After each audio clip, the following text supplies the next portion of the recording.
وذرياته ومن اهتدى بهديه إلى يوم الدين أما بعد.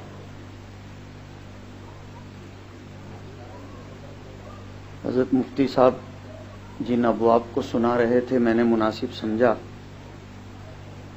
کہ انہی کے پیش نظر ایک تسلسل ہمارے سامنے باقی رہے. دنیا کی بے ثباتی،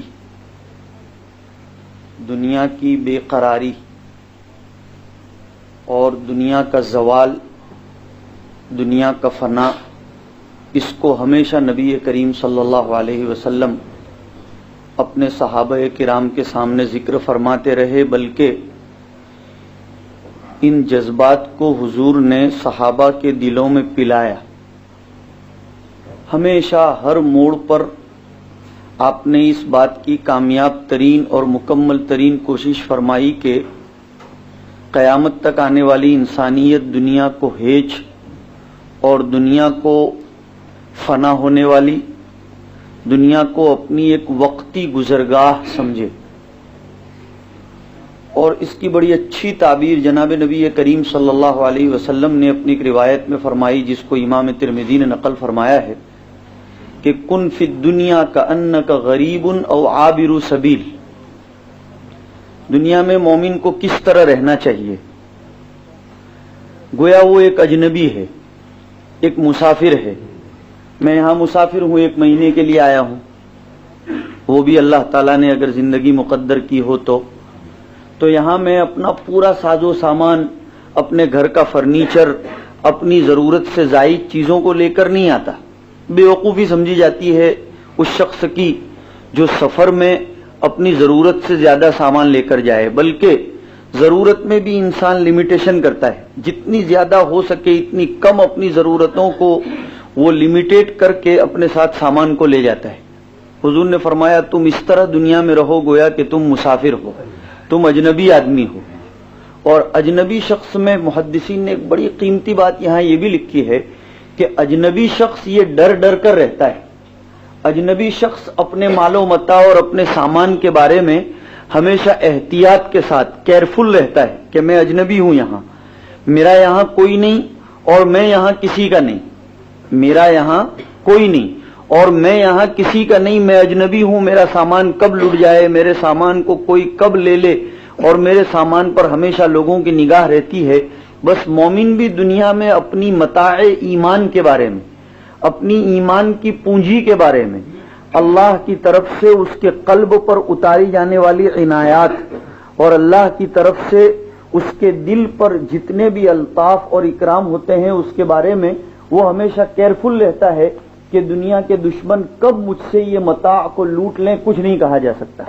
کن فی الدنیا کأنک غریب. یا حضور نے آگے صحابہ کرام کے معیار کے پیش نظر، حضور کو تو کبھی کسی بات میں شک نہیں ہوتا تھا، لیکن سمجھانے کے لیے حضور الگ الگ طریقے اختیار فرماتے تھے. تو فرمایا اگر کسی کو اجنبی ہونے کی حیثیت سمجھ میں نہ آئے تو دوسری حیثیت سے میں سمجھاتا ہوں کہ دنیا میں اس طرح رہو جیسے کہ ایک راستے سے گزرنے والا، ٹرانزٹ ویزا جس کے پاس ہوتی ہے، ٹرانزٹ پیسنجر. بلکہ آج کل تو آپ یوں سمجھیے کہ ٹرانزٹ پیسنجر کے پاس بھی اس کا سامان نہیں رہنے دیا جاتا. جیسے مثلا اگر آپ سیم کمپنی کی فلائٹ میں کسی جگہ سے روانہ ہو رہے ہیں اور آپ کو درمیان کی کسی کنٹری میں سے فلائٹ کو چینج کرنا ہے تو آپ کا سامان آٹومیٹیکلی پاس ہو جاتا ہے.